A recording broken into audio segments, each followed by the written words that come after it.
Mariam a déjà été victime de viol. C'était au mois de septembre 2019. Elle n'avait pas encore fêté son 5e anniversaire. C'est suite aux nombreuses questions de sa mère Fatou que Mariam a fini par avouer avoir été violée par un voisin, lequel l'avait menacée de mort si elle le disait à quelqu'un. Fatou n'en revient toujours pas. C'est un choc pour elle qui se relevait d'un accident de la circulation. Moi, je suis que lorsque sa grand-mère est en train de la laver, donc elle a commencé à pleurer qu'elle a une plaie, donc que sa grand-mère ne doit pas laver son sexe. Donc après ça, elle est rentrée dans la chambre. Moi, je l'ai fait coucher sur le lit et regarder. J'ai vu qu'elle était blessée. Donc j'ai commencé à poser la question, qu'est-ce qui lui a fait ça? Donc elle avait peur, donc elle a commencé de mentir, de dire qu'elle est tombée sur une pierre. Bon, j'étais vraiment peur. Jusqu'à ce que je tremble un peu, quoi. Ça m'a tellement choquée. Je n'arrive même pas à parler, quoi. Donc c'est ma maman même qui s'occupait de moi à ce moment-là, quoi. Donc j'avais commencé à pleurer, je ne sais plus quoi faire, quoi. J'étais malade parce que j'avais fait un accident avant 2 semaines de cela, quoi. Donc j'étais même couchée à cause de ça.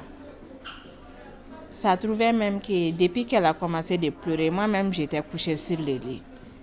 Donc à cause de sa cri, que moi je me suis levée pour aller regarder ce qui s'est passé.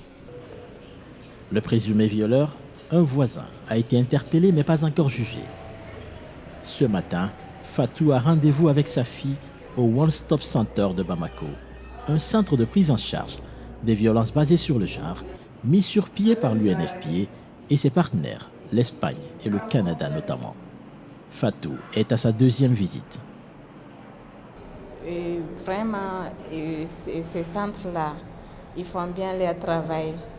Ils accueillent les gens, ils accueillent très bien les gens et puis ils sont très heureux, gentils avec les gens. Donc moi-même, j'ai connu ce centre quand je suis allée aux gendarmeries pour déposer une plainte.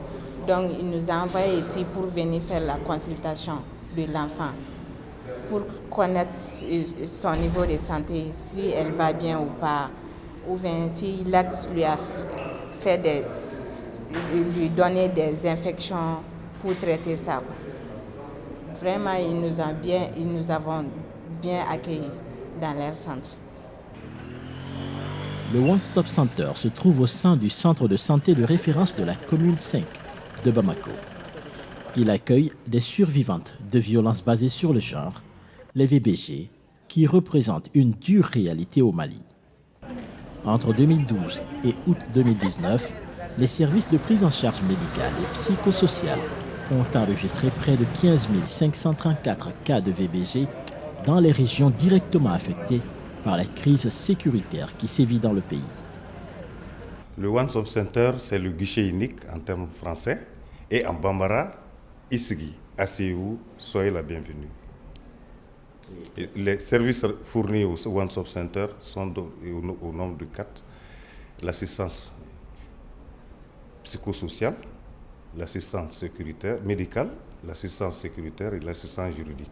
Dans le contexte malien, le One Stop Center a été ouvert pour des questions de violence basées sur le genre, qui sont au nombre de 6 que nous prenons en charge ici de façon holistique. Il s'agit des viols, pénétrations, des agressions sexuelles, des violences physiques, des violences psychologiques, du déni des ressources et du mariage forcé. Ces phénomènes sont fréquents, franchement fréquents dans notre société. Mais eu égard à la pesanteur socio-culturelle, ceux ou celles qui sont victimes de ces violences basées sur le genre les cachent très généralement. Et en fait, avant, ce qui s'est passé, c'est qu'il n'y avait pas une santé holistique. Et les femmes venaient au Mali, les femmes venaient dans un centre de santé pour avoir des soins. Et raconter son histoire, comment il a été violé au médecin. Et après, elle part voir, elle est référée pour voir le policier. et rencontrer la même histoire. Après, elle est référée pour avoir un avocat, rencontrer la même histoire. Mais on a constaté que ça ne marchait pas parce que les femmes n'acceptaient pas de partir partout pour raconter leur histoire. Donc on a commencé le centre holistique et ce centre holistique a permis à ce que la femme parle de son histoire une fois et reçoit les services médicaux, psychologiques, juridiques et même sécuritaires. Ce matin, Amina accompagne sa fille de 14 ans, survivante de violences basées sur le genre. Aïcha, une déficiente mentale, a été violée à Kalabankoura, un quartier de la commune 5 de Bamako, au mois de septembre. Première étape de leur marathon dans le One Stop Center, l'accueil. Ici, la survivante est écoutée, rassurée, informée sur ses droits et les services disponibles et aux besoins, elle est orientée vers d'autres services. Ce sont des personnes qui ont besoin de notre soutien, qui viennent en les accueillant, ils auront confiance à eux-mêmes, quoi. Bon, après l'accueil, je leur demande, parce que sans leur consentement, moi, je ne peux rien faire. Avec leur consentement, je fais mes questionnaires. Quand je remplis mes questionnaires, je les dirige vers le médecin. Bon, il y a des cas qui ont besoin d'une assistance psychosociale. Le psychologue est là, je l'appelle, il fait sa prise en charge psychologique. Le médecin fait sa prise en charge gynéco. Bon, il y a des survivantes qui viennent sans réquisition. Beaucoup de nos survivantes passent à la police, mais quelques-unes viennent sans passer à la police. Ceux qui ne sont pas passés à la police, pour moi, je leur demande s'ils veulent une assistante sécuritaire. S'ils disent que non, je laisse. S'ils veulent aller à la police, j'appelle nos policiers pour qu'ils s'occupent de leur assistance sécuritaire. Prochaine étape, la consultation. Amina et sa fille sont orientées vers le service médical. Ici, elle va passer une batterie de tests.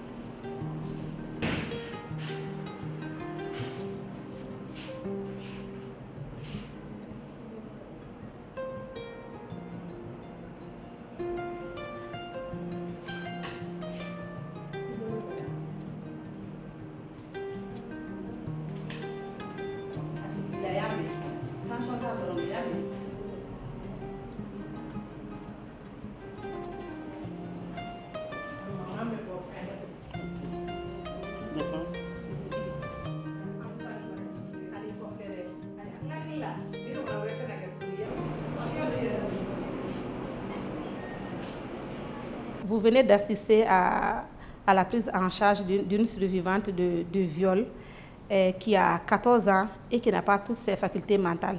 Elle est accompagnée par sa maman. À la fin de l'examen, vous avez vu, on a demandé un test VIH. Et l'objectif du test VIH, c'est de savoir est-ce qu'elle était séropositive avant l'événement. Et ce test est à reprendre 3 mois après. Nous avons fait également un test urinaire de grossesse dont l'objectif est de savoir si elle est enceinte aujourd'hui. Après tout ça, nous avons fait des examens de laboratoire. Nous avons fait la fiche pour les examens de laboratoire qu'elle doit faire. Tout le bilan infectieux a été réalisé. Et au sein du One Stop, je vous assure que toute sa prise en charge est gratuite. Nous avons donné un comprimé. Et ce comprimé, c'est une pilule contraceptive d'urgence. Son objectif, c'est la prévention des grossesses non désirées au cas où le rapport sexuel a coïncidé avec sa période ovulatoire. Et l'objectif de l'échographie, c'est de savoir l'état des organes pelviens aujourd'hui. Devront suivre les prises en charge sécuritaires et judiciaires. Cependant, nous n'assisterons pas à cette étape. Mais le coordonnateur du centre nous en a parlé. Cela dépend de son choix. L'intéressé est libre de choisir l'assistance sécuritaire. Il est libre aussi de ne pas le choisir, mais nous respectons le choix du ou de la survivante. Et si elle choisit d'aller à l'assistance sécuritaire, il y a des policiers qui sont là pour l'assister sécuritairement et lui expliquer qu'elle peut continuer les procédures soit judiciaires et elle peut être assistée par une assistance juridique et en lui expliquant les pour et les contre de son choix. Et quand le policier lui aura expliqué comment la prise en charge sécuritaire et juridique peut se passer, l'intéressé décide de lui-même le choix d'aller à la poursuite judiciaire ou de ne pas aller à la poursuite judiciaire. Mais nous respectons son choix. Plus tard, nous avons retrouvé Amina et sa fille à l'issue des prises en charge sécuritaires et judiciaires. Dans le bureau d'accueil, elles viennent de recevoir ce qu'on appelle ici un kit de dignité. Les kits de dignité, c'est des kits qu'on donne aux survivantes, surtout des cas de viol. Parce que quand ils viennent ici en cas de viol, surtout les viols qui sont...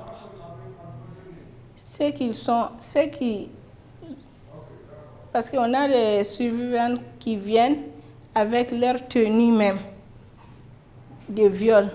Bon, on leur donne les kits de dignité pour leur prise en charge et sur les toilettes et l'hygiène même, quoi. Il y a des chaussures, t-shirts, des pains même.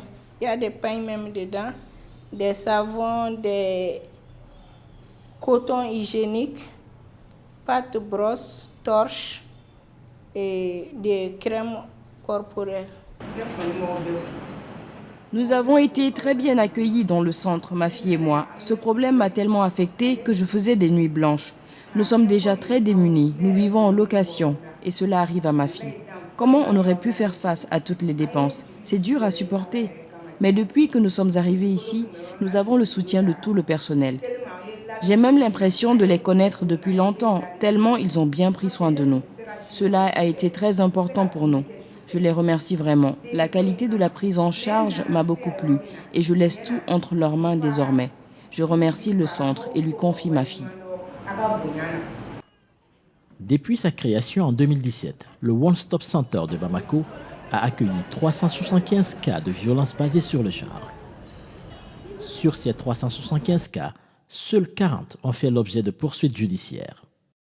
Sur les 40 cas de poursuites judiciaires, 17 cas seulement ont fait l'objet de mandats de dépôt. En effet, les survivantes ont peur des représailles des auteurs, de la stigmatisation et du rejet par leur communauté. Par ailleurs, la plupart des problèmes touchant les familles sont négociés et résolus par les leaders traditionnels en l'absence de l'administration, de la sécurité ou du système judiciaire. Pourquoi? C'est pas parce que, les survivants ne choisissent pas les poursuites judiciaires, mais au cours de la procédure judiciaire, le problème est résolu en famille ou en communauté. Tout cela pour éviter la pesanteur sociale, la stigmatisation de la victime. C'est un obstacle à franchir pour lutter efficacement contre les violences basées sur le genre. Je crois que sur ce point, il y a des activités à mener en amont telles que les sensibilisations, l'explication sur les droits humains, les droits des femmes, les droits des enfants. Il y a tout ça à mener au sein de la communauté. Et à côté de ça, il y a les projets et les programmes qui doivent prendre en compte vraiment la réponse à la problématique des VBG dans l'élaboration de ces programmes et projets. Le Mali compte 2 One Stop Centers opérationnels, un à Bamako, l'autre à Mopti. Sur demande du gouvernement, ils ont été mis en place selon le modèle du Rwanda. Cependant, si au Rwanda, le centre est basé dans les locaux de la police, au Mali, ils sont logés dans les institutions sanitaires. En effet, les survivantes sont souvent réticentes quand il s'agit d'aller à la police dans 95 à 97% des cas, selon les données du système de gestion de l'information sur les violences basées sur le genre que gère UNFPA. Ces projets tiennent compte d'une femme, mais la femme au centre. La femme doit être autonomisée par elle-même à travers l'information parce qu'il doit savoir ses droits et il doit exercer ses droits et doit peut-être travailler, avoir un moyen de vivre et il doit avoir accès aux services de la santé et de la reproduction, y inclut la planification familiale. Dès qu'une femme est autonomisée, on travaille aussi avec la communauté pour assurer que la communauté appuie la dame, appuie la femme. Dans la communauté, on a des leaders traditionnels, on a des leaders communautaires religieux, on a des hommes, on a des garçons. Toutes ces personnes doivent assister ou appuyer la dame pour qu'elle soit vraiment vraisemblablement autonomisée. Maintenant, d'autre côté, c'est les services. C'est là où on parle des centres holistiques qui offrent des services. Donc il y a trois, les services, la femme elle-même et la communauté. Donc c'est ça que ce projet, comme ça ce projet est organisé. Comme tous les projets, il faut suivre, avoir les données pour arriver à une conclusion. Si on a réussi ou n'a pas. Et pour assurer que la violence basée sur le genre est complètement éliminée du Mali. Que la femme, une femme malienne, est protégée 100% des violences basées sur le genre, il faut un système d'information naturellement. Donc c'était un système d'accompagnement de notre projet pour assurer qu'il y a l'information pour suivre la tendance. Est-ce que c'est à la hausse ou c'est en train de baisser? Rien qu'au cours de l'année 2019, de janvier à août, le système de gestion de l'information sur les violences basées sur le genre a enregistré 2141 cas. 97% des survivants sont des femmes et des filles et 2% sont des garçons de moins de 18 ans et 1% sont des hommes adultes. Les violences basées sur le genre, je dirais qu'au Mali actuellement, c'est une question de société. Et elle s'exprime surtout dans les familles et sur les lieux publics. Aujourd'hui, la violence conjugale a pris de l'ascenseur. Je dirais de l'ascenseur suite à la crise au Mali, parce que ces violences qui étaient dans nos familles, qui étaient cachées, qui étaient couvertes par des garde-fous qu'on développait au sein de la famille, ces garde-fous sont tombés et ces violences se sont retrouvées dans la rue, sur les réseaux sociaux, sur les lieux de travail. Et donc, ces violences-là, comme il n'y a plus de garde-fous, chacun peut se permettre ce qu'il peut. Et aussi, nous avons assisté à la prolifération des armes légères. Et aujourd'hui, dans nos familles, chose qu'on rencontrait rarement, nous avons des meurtres, des assassinats de conjoints et de conjointes. Et ce qui fait que les VBG s'expriment davantage chaque jour dans la société malienne. À Bamako, l'ONG FEDAF, Femmes, Droits et Développement en Afrique, mène des études, recherches et actions sur les droits de la femme et sa participation au développement. Elle reçoit plusieurs cas de VBG qu'elle oriente vers les One Stop Centers. De 2009 à 2017, l'ONG a enregistré plus de 1100 cas. Quand on réfère une victime, souvent nous faisons le suivi pour pouvoir vraiment mettre cette victime dans notre base de données.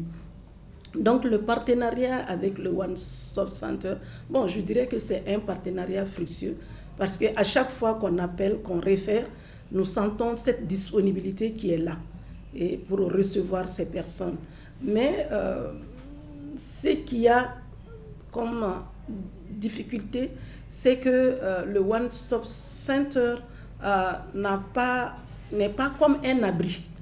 Parce que souvent, il y a des femmes victimes de violences qui ont besoin d'un jour, 2 jours pour reprendre leurs esprits et repartir. Donc cet abri réellement fait défaut et c'est quelque chose à laquelle nous sommes en train de réfléchir ensemble pour y trouver une solution. Sinon, dans l'ensemble, ça se passe très bien. C'est vraiment un outil pour nous et que nous utilisons vraiment à longueur de journée. Parce qu'au moins, chaque jour, nous référons au moins une personne à ces centres, au One Stop Center.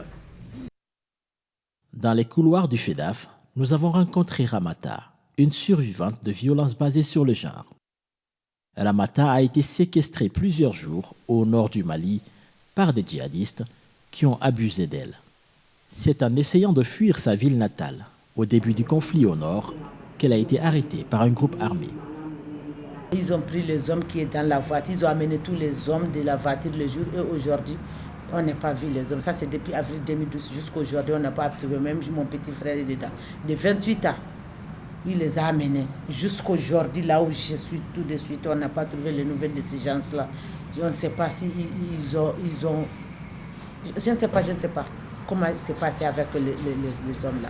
Donc, lorsqu'on m'a amené, on m'a mis dans la voiture jusqu'à quelque endroit que je ne connais pas pour me déposer là-bas. Et j'ai trouvé qu'il y a des tentes là-bas, qu'il y a des hommes dedans. Je ne sais pas si c'est leur chef ou quoi. Lorsqu'on m'a amené, j'ai refusé de partir. Je l'ai mordu même dans leurs bras. On m'a frappé, je l'ai frappé par force. On m'a mis dans la voiture par force.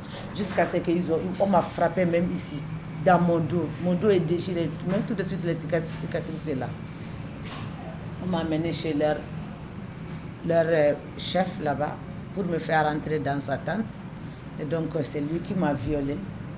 Pendant, ça vaut plus d'une semaine, je suis avec eux. Plus d'une semaine. Presque 10 jours ou 12 jours comme ça, je suis avec eux.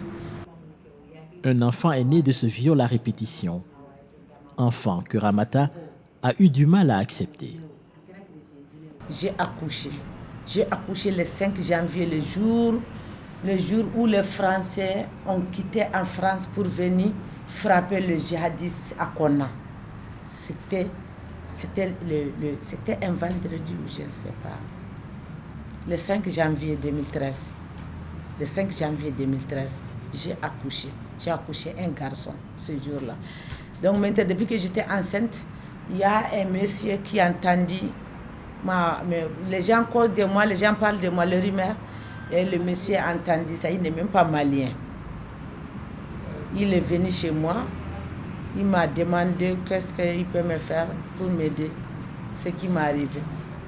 Ou je peux lui expliquer un peu, moi-même je lui explique tout ce qui m'est arrivé. Et le monsieur m'a aidé. Il m'a pris en charge et m'a amené à l'hôpital Corofina, me fait tout.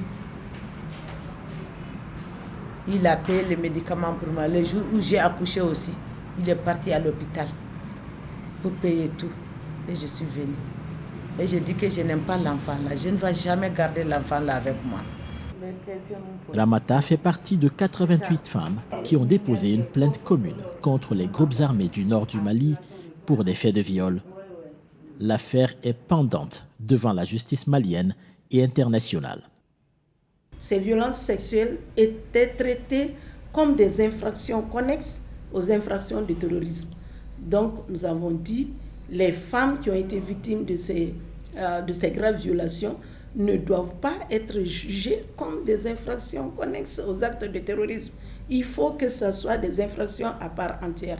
Donc, ce qui a été pris en compte, l'Assemblée nationale du Mali a adopté une loi pour élargir le mandat du pôle antiterroriste pour que ce pôle puisse connaître des violences sexuelles liées au conflit. Mais nous continuons le plaidoyer. Nous souhaiterions qu'une chambre spéciale soit créée au sein de ce pôle antiterroriste pour connaître de ces violences sexuelles. Et nous avons dit, nous ne souhaiterons pas que ces victimes puissent accéder à la justice au niveau international, mais que le gouvernement du Mali puisse prendre les dispositions adéquates pour entendre ces victimes et pouvoir vraiment tenir des procès au Mali pour que toutes les victimes qui souhaitent puissent être entendues au Mali. D'après l'enquête démographique et de santé du Mali, sur la période 2013-2018, 45% des femmes et filles de 15 à 49 ans déclarent avoir subi des violences sexuelles ou physiques. Et dans un climat d'impunité et d'absence de l'état de droit dans certaines régions du pays, la responsabilité des auteurs des violences basées sur le genre est rarement reconnue.